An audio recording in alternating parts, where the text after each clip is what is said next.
Hello all, welcome to our first day of Calculus 2 class.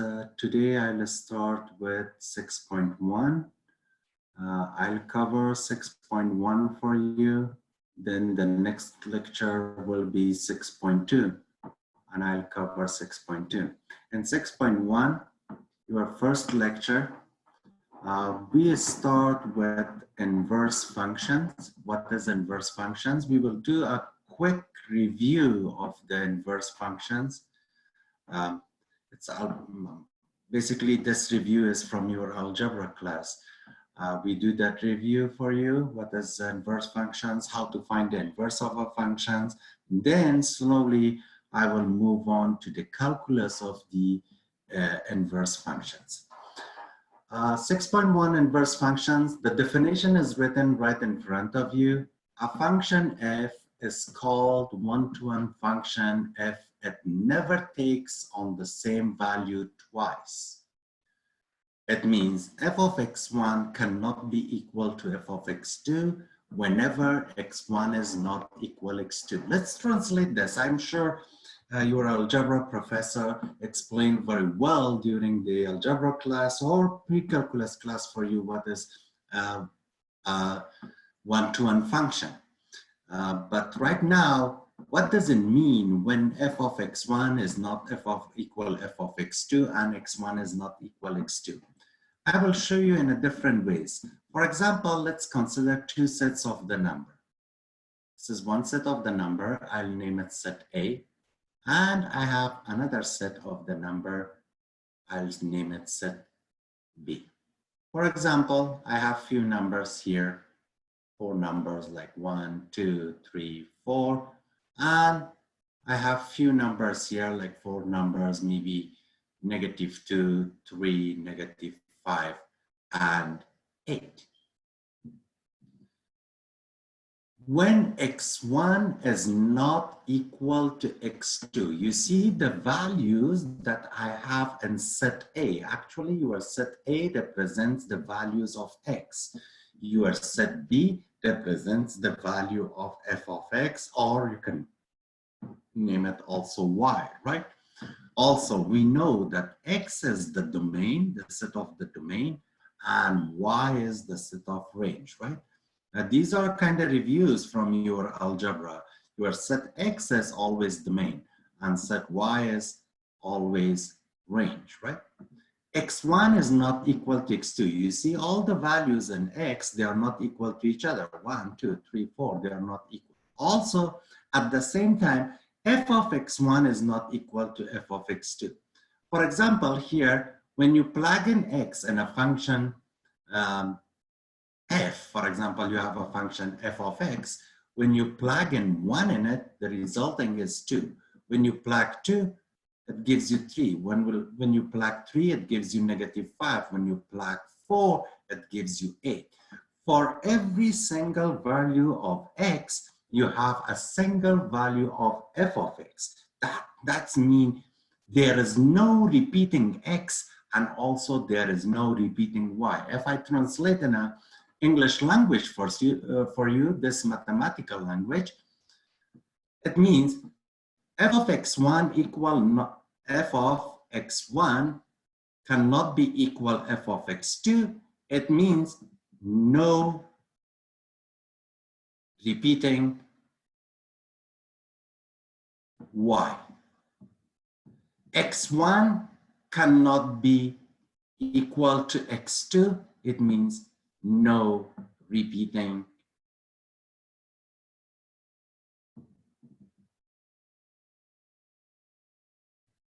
x, right?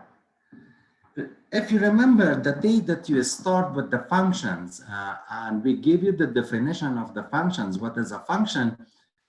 We explained there to you that a function is an equation that the value of x cannot be repeated. Or for value of x, you cannot have, even you can have 2 values of y, but x cannot be repeated. That was the definition of the function. But here, when you come to one-to-one function, which is a special type of the functions, it means you should have no repeating x, no repeating y. Let me show you another diagram to see the difference. For example, I draw again two sets.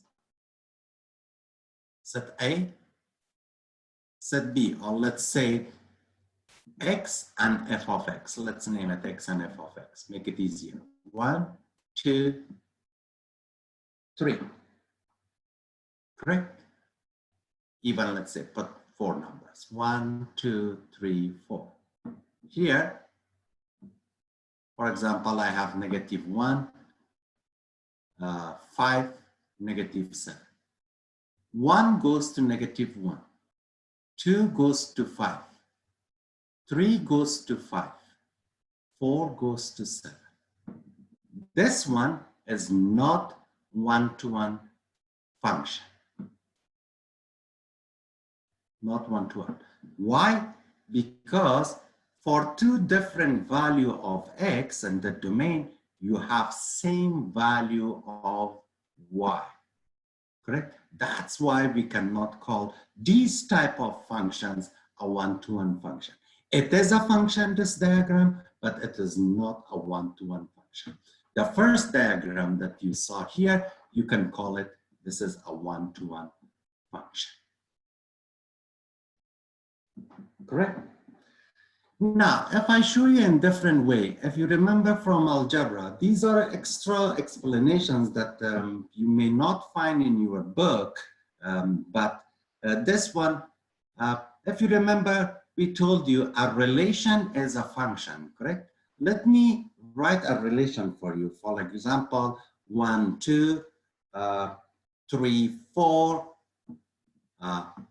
let's say 5 and -7. If I ask you, this relation represents a one-to-one function? What should be the answer? To find that, check the values of X, or we call the value of X domain, right? There shouldn't be a repeating value in the domain. 1, 3, 5. Correct? That's your domain. 1, 3, 5. That's your domain. Do you see any repeating number? No. You are good to go. Now, check the range or the values of Y, correct? Check the range. In range, I have 2, 4, and -7. Do you see any repeating value? No. No repeating X, no repeating Y. Then your answer is yes. This relation shows a one-to-one function. Hopefully, it will be clear for you why I'm discussing one-to-one function, correct? Now, I show you, I've give you a set of value, how to know, or a diagram, how to know if it represents a function. If they give you a relation, how to understand if it's represent a one-to-one function. Now, if they give you a graph, for example, let me draw two graphs for you. For example, let me draw a parabola here for you. Very bad parabola that I draw. And here another kind of graph, maybe this one.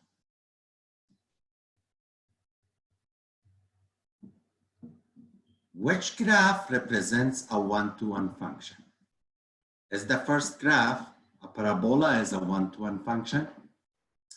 To understand if a graph is the graph of a one-to-one function, usually what we do a horizontal test line, correct? Draw a horizontal line. If your test line intersects the graph more than a one time, or I can say twice, or more than that, it doesn't represent, that graph is not a one-to-one function.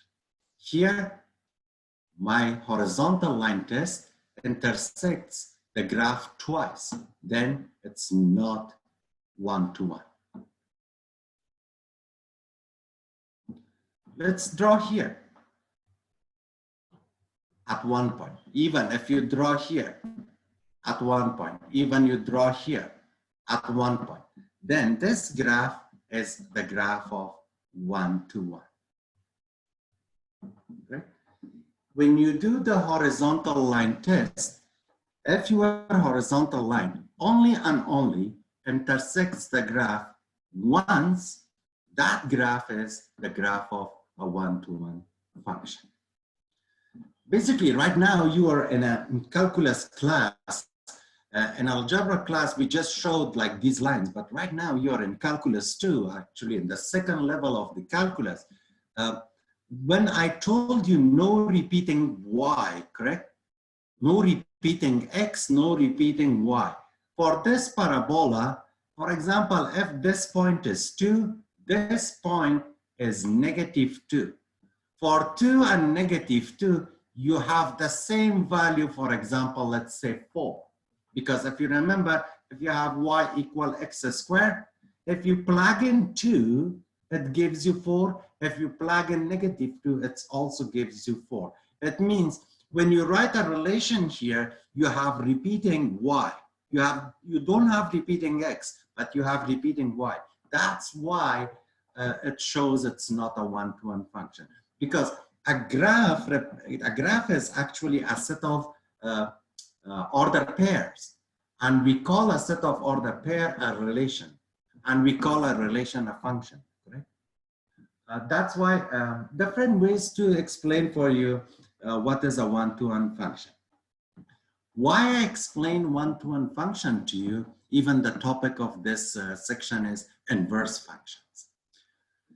Now, slowly I'm moving towards the inverse function. Hopefully you, everything comes back to you what was one-to-one function, and now I'm trying to bring back what is inverse function.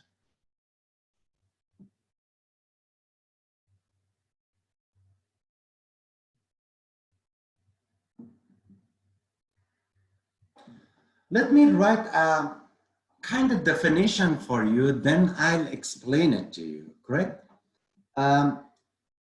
If f is a one-to-one function, a one-to-one function with the domain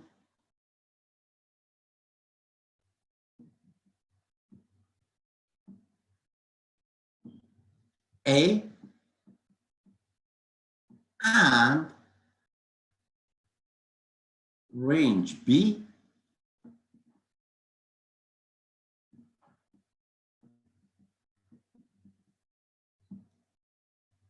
F inverse, which the symbol is F with a small -1 in the top.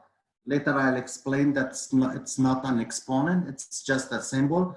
Maybe this is the worst mathematical symbol that I see it in my life. I don't know the reason why they choose to put a -1 in the top of the F or G and call it inverse.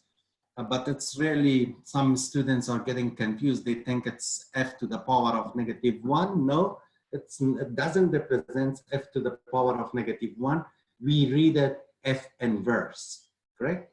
Then F inverse call, or this symbol call inverse function of F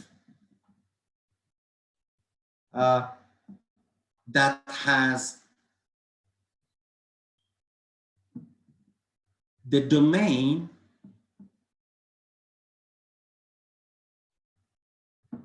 of B and range of A. This definition is actually everything about this section. If you know it very well, then you can easily understand or easily can solve the problems. Even you can easily deal with the calculus of inverse function, because this is the basic. You have to learn. What does it mean? What does this definition mean? Look, I will draw again two sets for you.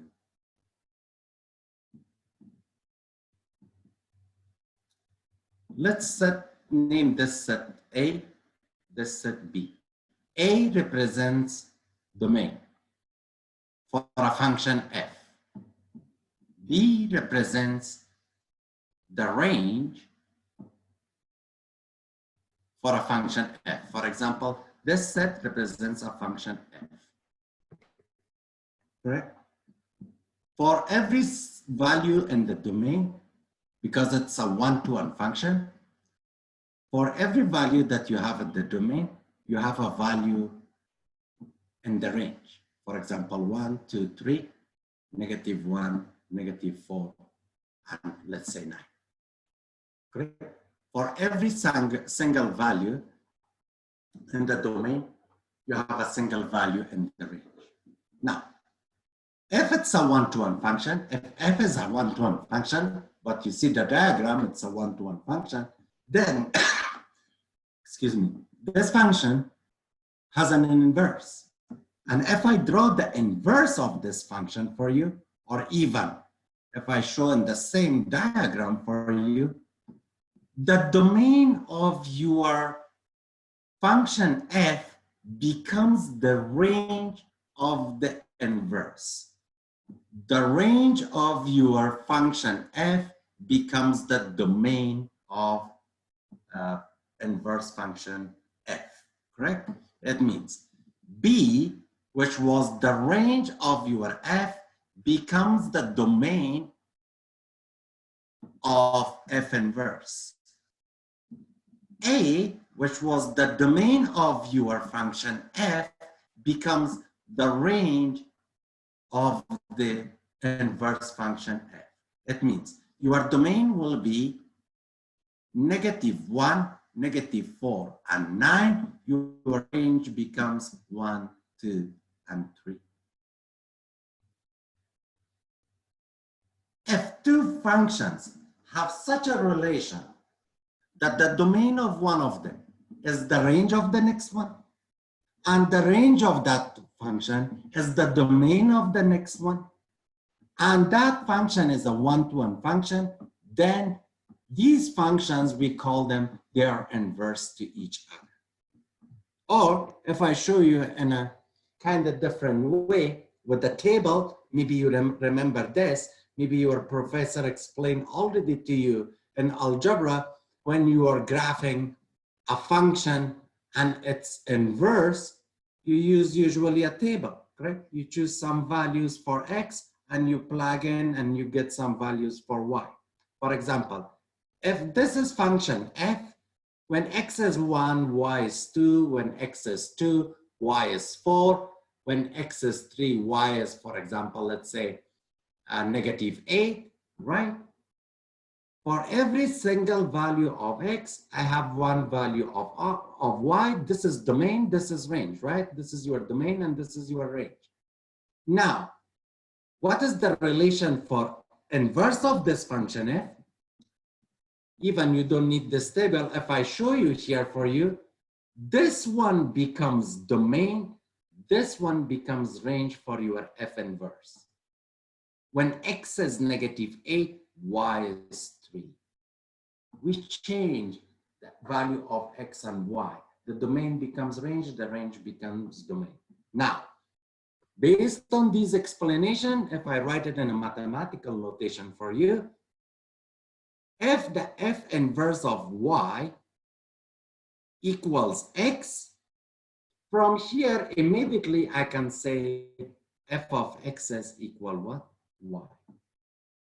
For example, if f of 2 is in a function f is 9, then f inverse of 9 immediately is 2. Right? This is domain, this is range for the function. Range becomes domain, domain becomes range. That's the relation between inverse functions, and this is the main topic, or the main, I'm boxing it for you, that you have to remember this, that the domain becomes range, the range becomes domain. And we are using this relation, this notation to solve our problems a lot, correct? Now, let's do some examples. Let's do some examples. Let's say the example that I copied from your book. They are giving you an example and they're asking you if f of 1 is equal 5, f of 3 equals 7, and f of 8 equals negative 10, find f inverse of 5, f inverse of 7, and f inverse of negative 10. Really easy, correct? What was my relation? F of x is equal y, then f inverse of y is equal x. For the first one, f of 1 is 5.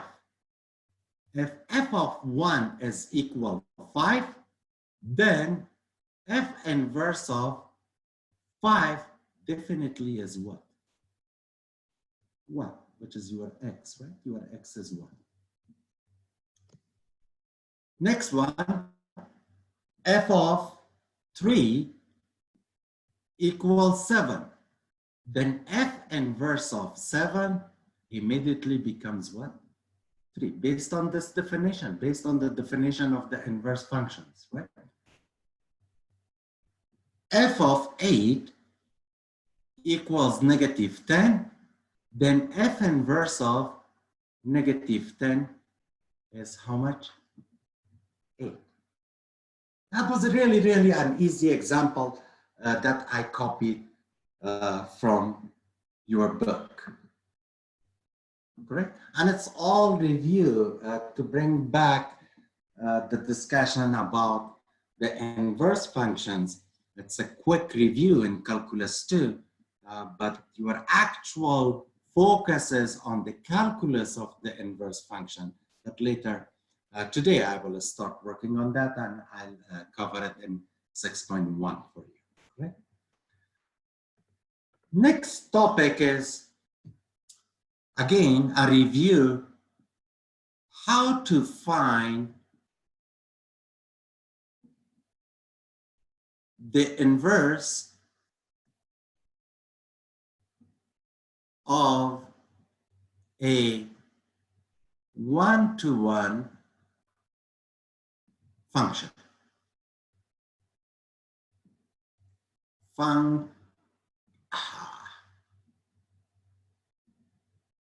My eraser.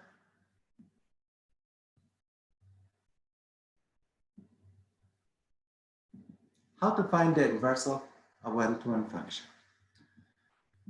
To find the inverse of a given one-to-one function, we are doing it in 4 easy steps. I'll show it to you in a one example, correct? You have to follow 4 steps. For example, they are giving you f of x equals, let's say, x cubed plus 2.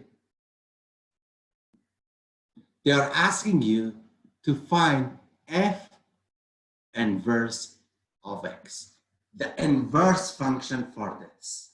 First of all, is this a one-to-one function? You are in Calculus 2, you know a cube function is you can call it a one-to-one function because there is no such a number or 2 numbers that have the same cube, right?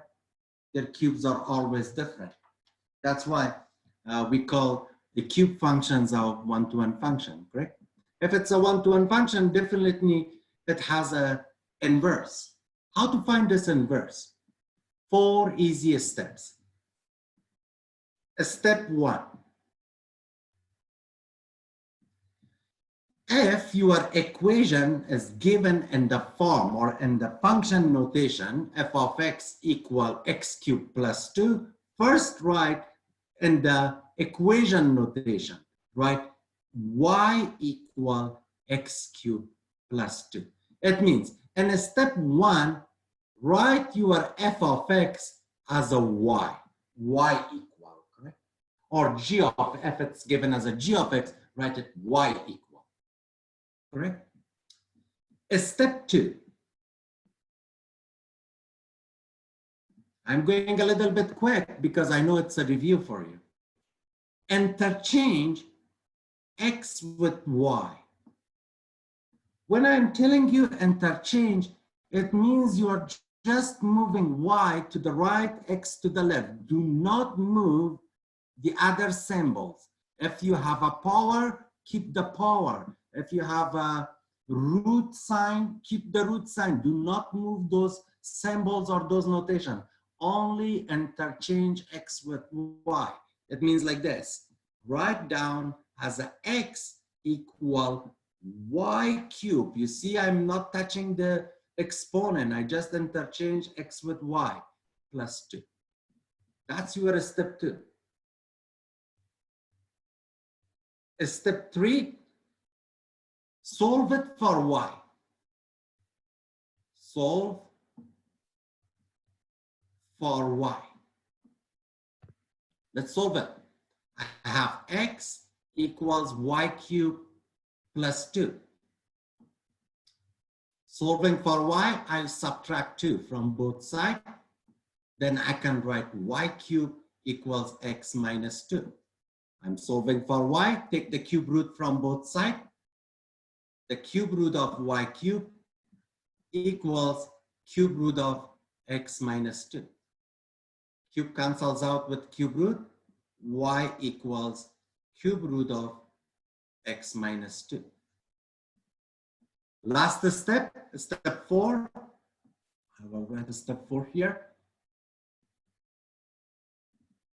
In step 4, change y notation to this notation, which we call it inverse f. Inverse f of x. Keep the right side the same.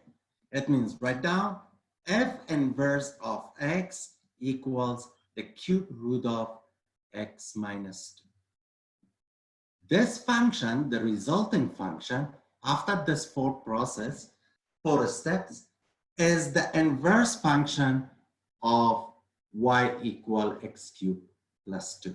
If I write it here, the given function was f of x equal x cubed plus 2. Now, f of x equal x cubed plus 2, what is the inverse of this function? The cube root of x minus 2. These two functions are inverse to each other. Hopefully you remember it from algebra, because let me tell you, it's the first day of your Calculus 2 class. Calculus 2 is not difficult.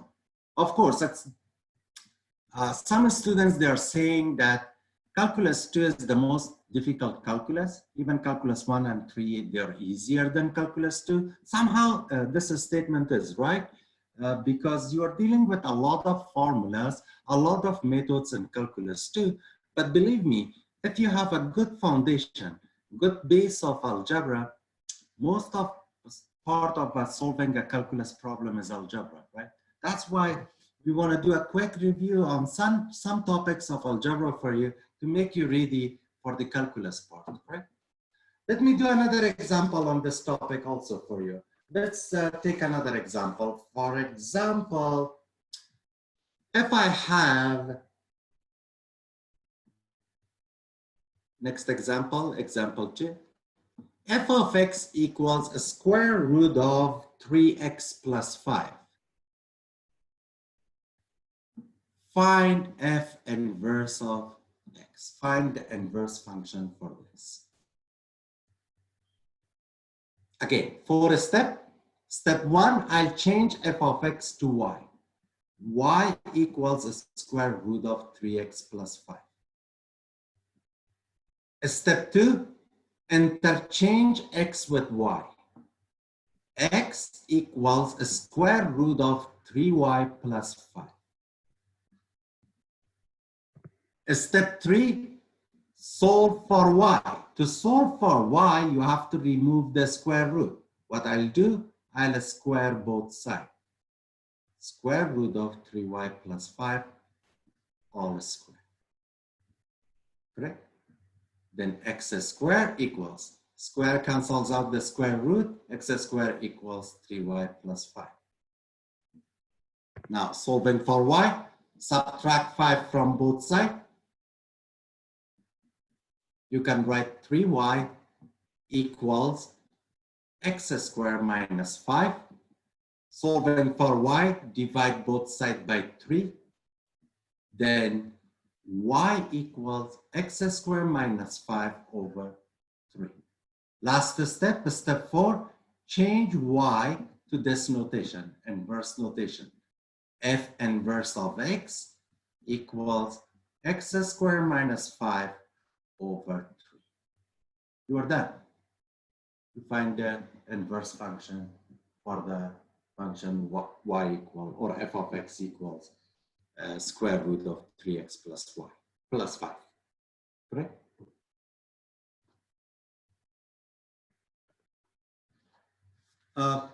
All of the lectures are not this fast because it's a review. I told you I'm going a little bit faster, but when you go to some parts that they are difficult or new for you, I'll go slower with you, right? Now, our next topic in 6.1 is how to test if two given functions, they are inverse to each other, correct? Or I can write for you, test for inverse functions.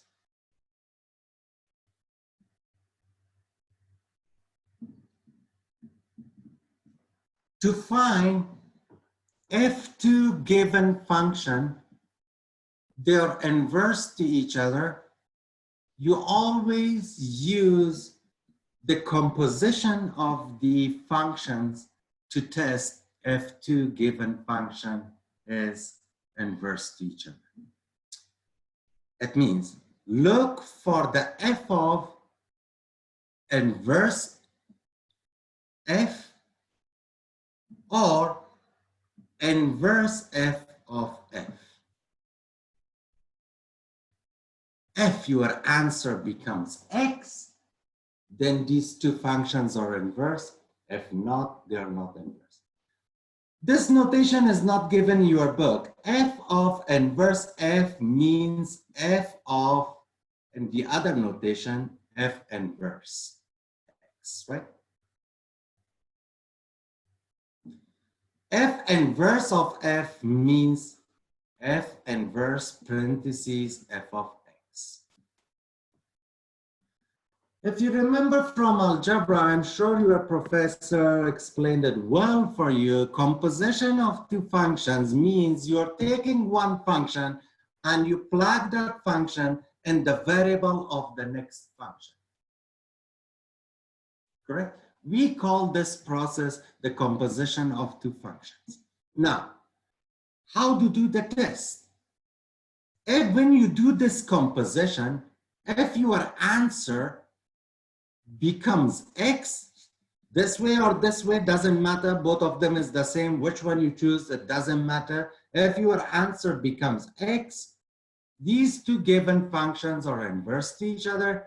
If your answer is not x, it's something else, x plus 1 or x squared, or x minus 2 or x over 2. In that case, they are not inverse to each other, correct? Let me do an example. Let me explain this in an example for you. It's much easier for you maybe to learn it in an example. But before going to example, if I want to show it in a diagram for you, which I like it, this one is from your book. You know that a function is like a machine, right? If I name this machine f, a function f, if I plug x in it, definitely here I'll get f of x, right?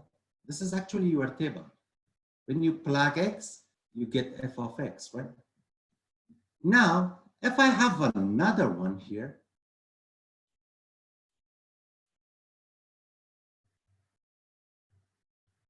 and if I plug f of x in it, and this machine is f of inverse, it gives me back x. Correct? That shows the composition. Composition is like undoing something, undoes something.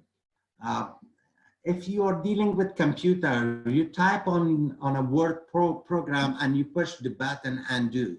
Where you start, everything cleans up and you go back to that part, correct? It's like undoing, right? This process we call like the test for the composition of a function and its inverse, correct? It should gives you back x. If you plug in a function to its inverse, it gives you back x. I'll show you an example right now. For example, let me use one of the examples that we already did. They are giving you two functions, f of x equals x cubed plus 2. They are asking you, check f g of x equals cube root of x minus 2 is the inverse of this function. What I do, I'm using the composition of two functions, correct? I will look for the f of g of x or maybe g of f of x, which one you like. It doesn't matter which one you use. F of g of x means f parentheses g of x. G of f of x means g parentheses f of x. It means when you are looking for the f of g of x for this composition, you take your function g and you plug it in the variable of function f.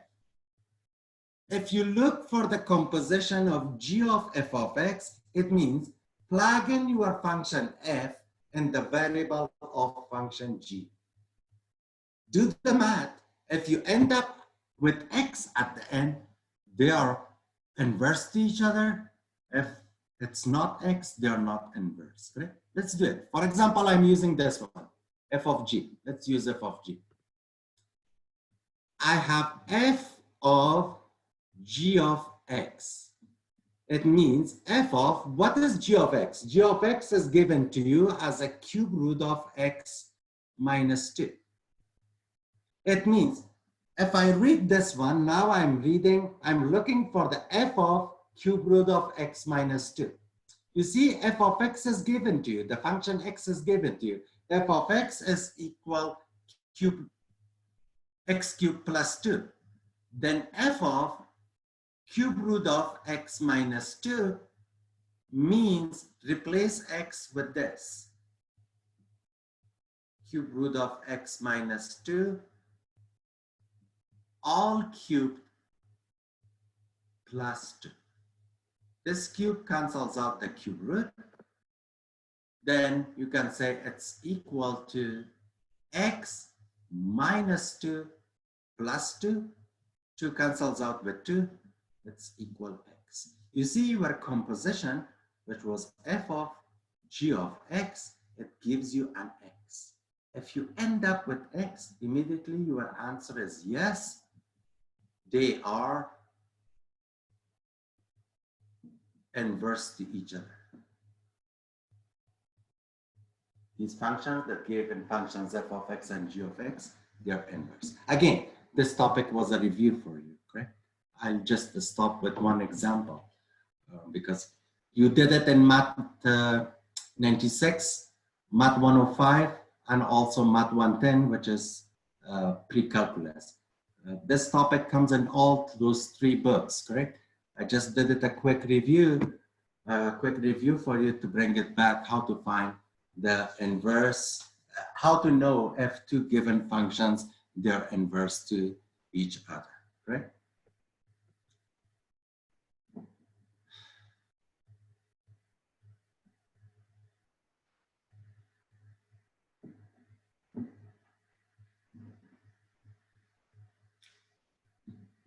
Our next topic in 6.1 is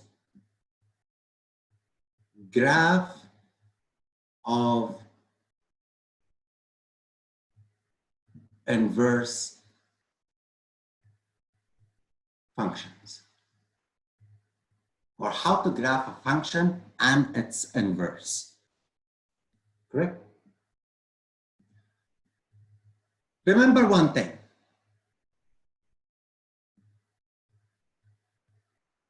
Let me show you a graph for you here, X, here Y. Because I explained to you, I gave you the definition of inverse functions, and I told you two functions, that the domain of one function is the range of the other, and the range of that function is the domain. We call them inverse function. Right? For example, if I have a function of X like this graph, for example, represents your function F. How to find the graph of its inverse? The graph of inverse of a function is actually the reflection about line y equal x. If you draw the line y equal x here, the reflection of this graph above this line is the graph of the inverse. So I'm not a good in drawing. I'm trying to draw the same thing. This graph will be the inverse graph of F. Correct? The reflection above the y-axis gives you the graph of the inverse function. Let's do an example. Let's make it easier, right? For example, they are asking you, if f of x equals the square root of x minus 2, graph this function and also graph its inverse. To graph a function and its inverse, you don't need to find the f of inverse function or the inverse function of this. What you do, you normally graph the given function. At the end, you change the domain to range to the domain, or you draw the line y equal x and reflect your graph about that line, correct? That will be the graph of its inverse. How? First of all, how to graph f of x equal square root of x minus 2? I need a domain here. I have a restriction. If you remember from algebra, you have to find your restriction. For the square root, you put under the square root greater equal 0, correct? X minus 2 greater equal 0, it means x greater equal 2. It means your domain starts from 2 to infinity. It means in the table that I'm using to graph this function, the lowest value that I can start with is 2, right? Because values lower or smaller than 2 is not in the domain of this function, right? Let's plug in few values based on the domain. Start with 2. If you plug in 2 here, 2 minus 2 gives you 0. The square root of 0 is 0. If you plug in, for example, let's say, what's the next good number? Let's say 3. 3 minus 2 gives you 1. Square root of 1 is 1. For example, if I plug in 6, 6 minus 2 gives you 4. Square root of 4 is 2. I think because we know the shape of this graph from algebra, I think 3 values are enough, at least enough for me. But if you don't know the shape, plug in few more values, immediately you can find the shape of the graph, right? When x is 2, y is 0. It means this point. When x is 3, y is 1. x3, y1, this point. When x is 6, 4, 5, 6, y is 2. If I connect these 3 dots, that's the shape of the graph f of x equal square root of x minus 2, right? Now, 2 ways to find the graph of its inverse. The first way is to draw the line y equal x. Y equal x means when x is 1, y is 1, x is 2, y is 2. It's like this 45-degree line, right?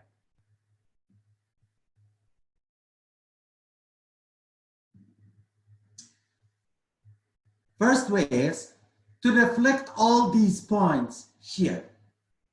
If you don't understand this way, the easier way is the domain becomes range. That means your x becomes y for the inverse, your y becomes x for the inverse. Now read it this way. When x is 0, y is 2. x0, y2 here. When x is 1, y is 3. x1, y3 will be this point. When x is 2, y is 6. 2 and 6 somewhere here. Right? And if you connect these points, this one is the graph of f inverse x. This one is f of x equals the square root of x minus 2. This is the graph of its inverse. Again, this topic was a review for you, right? How to graph a function and its inverse.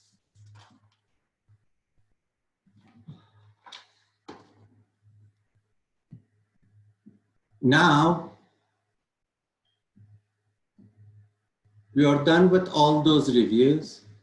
Let's talk a little bit about the calculus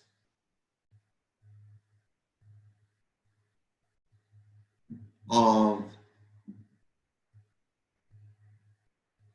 inverse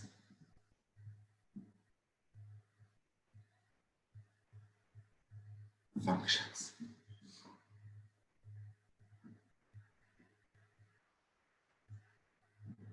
Let's just start with the derivative of inverse function.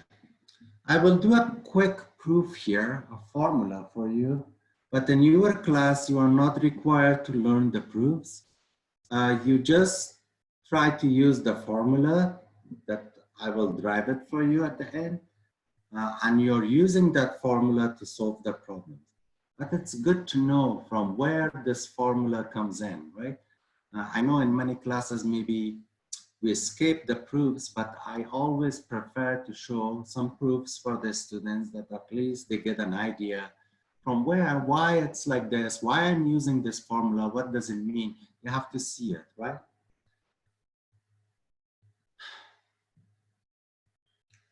Let me draw a function f for you and also its inverse, correct? For example, this is my line, y equal x. Let's say this is a function f. This is the graph of a function f. Of course, the graph of its inverse will be this, right? These distances should be equal. But you know, I'm using these pens and these paths. It's really difficult to graph with this new technology, correct? For example, let's consider this point, a point on the graph f, correct? For example, the coordinates of this point is b, comma, a. I know from calculus 1 that at this point, if I can find the slope of this line there, which we call this line the tangent line, right? If you can find the slope of tangent line, it actually represents the derivative of this function at point B, correct? Same point here in this graph will be A and B based on the definition of the inverse function. The domain becomes range, the range becomes domain. B becomes A becomes B, right? My goal is to find the slope of tangent line in this point, and this function is f inverse. From count one, all of you means the slope of tangent line means the derivative, the first derivative of a function in the given point, correct? If I focus on function f, you see I can write f of b equals a, right? Because this point is b, and here you have a, right? B and a. I can write f of b equals a. Then, based on the definition of the inverse functions, I can write f inverse of a is equal what? B. What is my goal? Why I'm doing this proof? I want to find for you what is d over dx of f inverse function of x, or the slope of the tangent line at point A of here, for the function, for the inverse function f, correct? Remember this, here I can draw this rectangle for me, correct?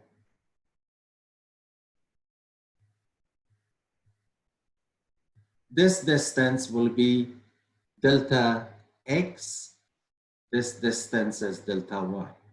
Here, if I draw the triangle, this portion, this triangle, this portion is delta y, and this here delta x. Delta x means x2 minus x1, delta y means y2 minus y1, right, from algebra. Now, if I want to write the slope of the tangent line here for the function f, if I name the slope of function f m1 equals delta x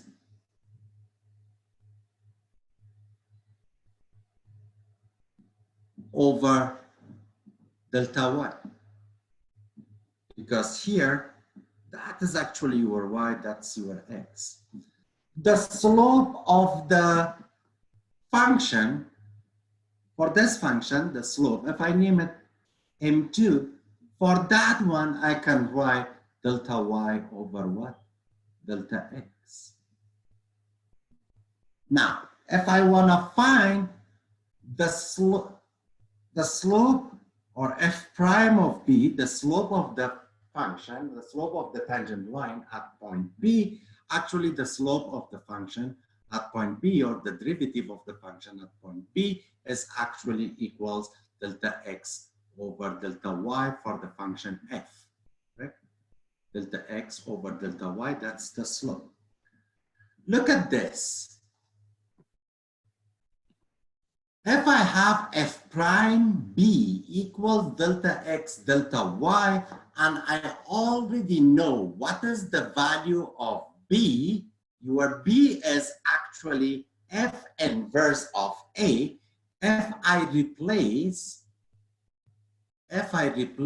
b with its value, which is f inverse of a, then I'll end up with this notation.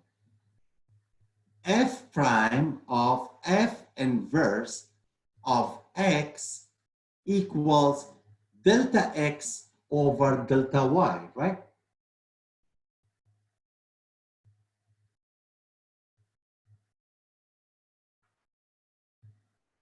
And in the other meaning, delta x over delta y is, if I put this one, actually, if I write 1 over delta x over delta y, it gives me delta y over what? Delta x, correct? The reciprocal of this gives you delta y delta x. Then my notation will become like this. F prime of f inverse of x equals 1 over delta x over delta y. Delta x over delta y was actually f prime of b, right? Your delta x over delta y is f prime b. It means this notation becomes as a 1 over f prime of b. And we already know f prime b means this, correct? Now, to find the derivative d over dx of f inverse of x, that will becomes your formula 1 over f prime of f inverse of, let's say if I name this one d over dA, this point becomes b. That will be your main formula to find the derivative of an inverse function at the point A, or the slope of the tangent line at the point A. You can write different notations. You can write d over dA, or in your book, they are using f inverse prime of A equals 1 over f prime of f inverse of B. F inverse of A, sorry. That will be the main formula to use to find the derivative of a function in a given point A. It means in this graph, the slope of the tangent line in this point can be found through that formula that I just proved it for you. Correct? Let's do a few examples, these examples. Then we go to complicated ones. It's not that difficult to use this formula, correct? In few examples, I'll try to explain how to use this formula. Then I'll stop your lecture today. For example number 1. F of x equals x cubed minus 1. Find f inverse of A when A is equal, let's say, for example, -1. Correct? Here, even I didn't ask you to find the derivative. We start with the easy ones, then we go and find the derivatives also. Correct? Actually, you are solving this problem, let's say, in 3 steps. Step 1.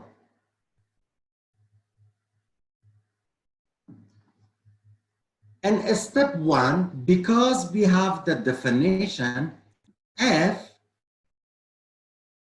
of x is equal A, definitely f inverse of A is equal x, correct? That's the relation or the definition of the inverse functions, correct?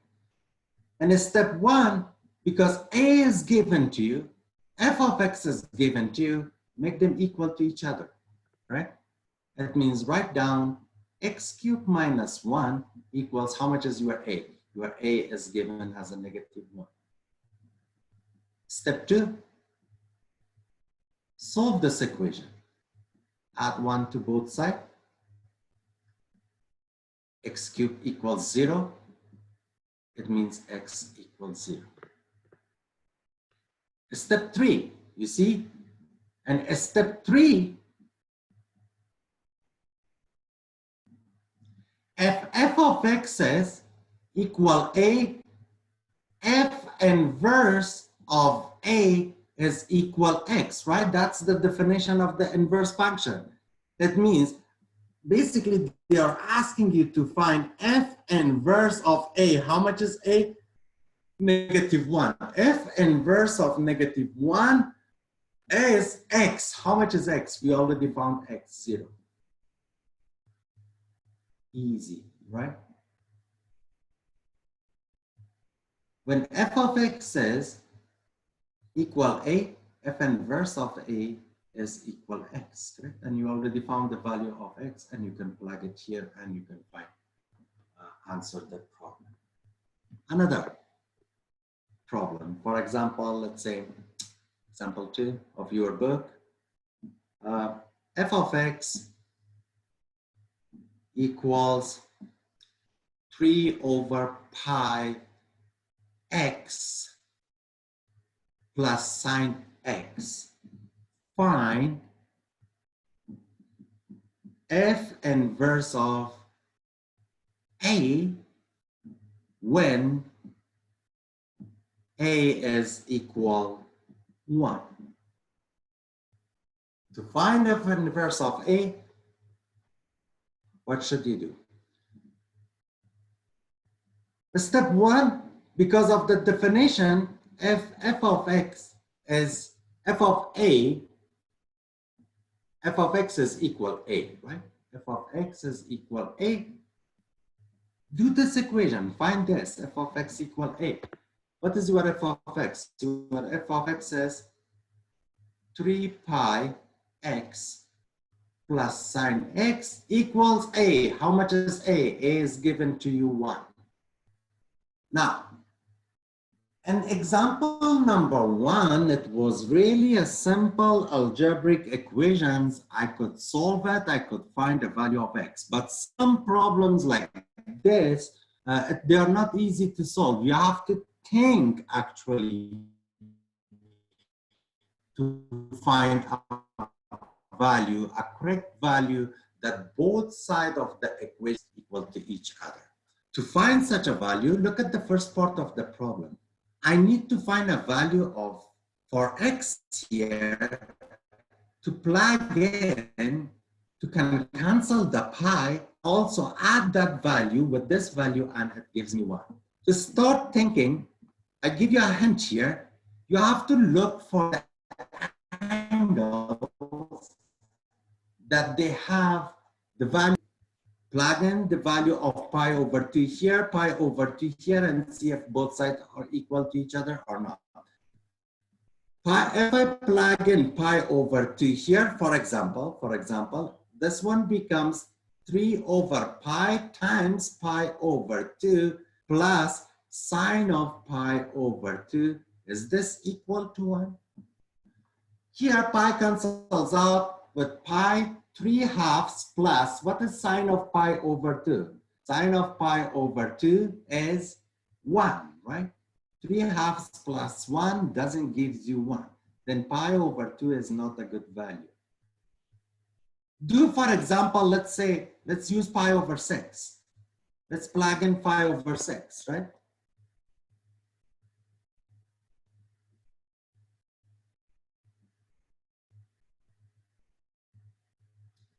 If I plug in pi over 6, this one becomes 3 over pi times pi over 6 plus sine of pi over 6. Is this equal to 1? Pi cancels out with pi 1 times 2 times, it means 1/2 plus sine of pi over 2 is sine of pi over 6, sorry, not pi over 2, is 1/2. Equals what? 1. 1/2 plus 1/2 gives you 1. That's correct. Then how much is actually value of x? How much you plugged in here? You choose your x pi over 6, right? It means your x becomes pi over 6. Now, to answer the question, you can write f inverse of A, which was 1, F inverse of 1 is actually how much? Pi over 6. Some problems, they're tricky, you have to think. Some of them, they're really easy. You can solve it for X, then you can plug, right? One more example, then I'll stop the lecture. Example 3. Find the derivative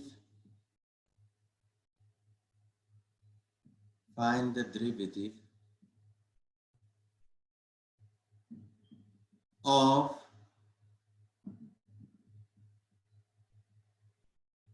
F inverse of X for F of X equals X cubed at the point 2, 8. Find the derivative of F inverse X. It means find F inverse prime of X.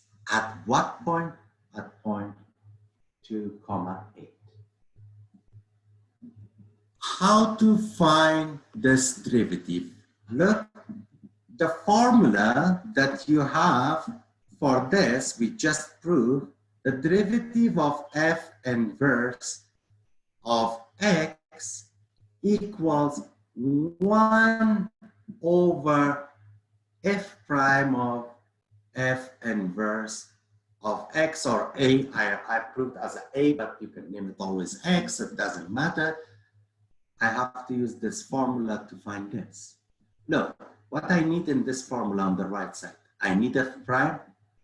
I need to find the F inverse of X. If I have these two values, if I plug in here, immediately I can find the F inverse prime, right? Then I'll solve maybe this problem in 3 steps, correct? Step 1. And step 1, look, F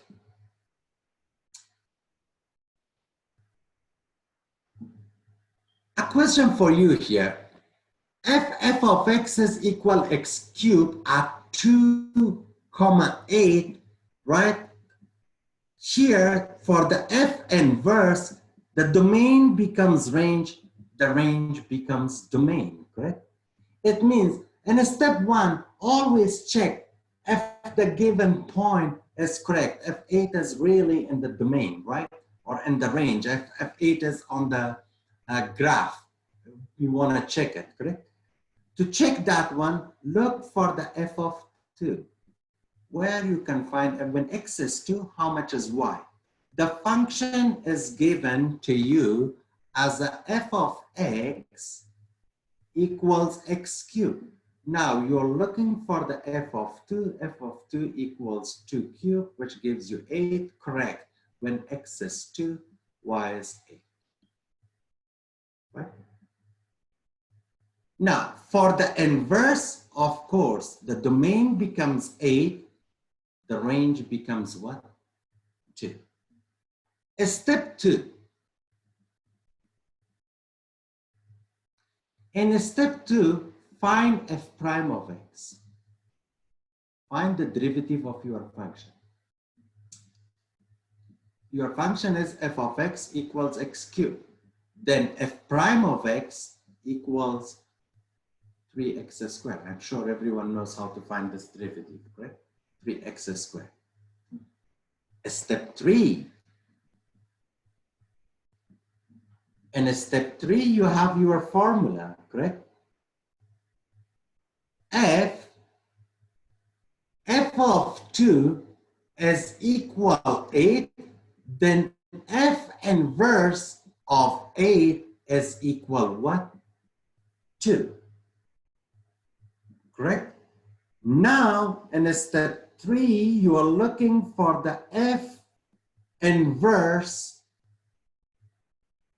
prime of X, which your formula is 1 over f prime of f inverse of x, correct?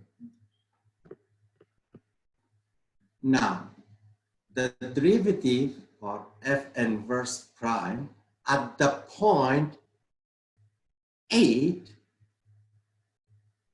equals 1 over f prime of f inverse of 8. What is f inverse of 8? F inverse of 8, we already found f inverse of 8 is 2, correct? It means here you are looking for the 1 over f prime of 2. It means you have your f prime. You already found f prime of f of x cubed, right? It means your f prime here in this step, your f prime x is 3x squared. It means you're looking for the 1 over 3, replace x with 2 squared, which gives you 1 over 3 times 4, which gives you 1 over 12. It means the derivative or the slope of the tangent line at the point A for the inverse function is 1 over 12, right? I will stop the lecture right here. Next day, maybe I'll do one more example, then I'll start with the next topic.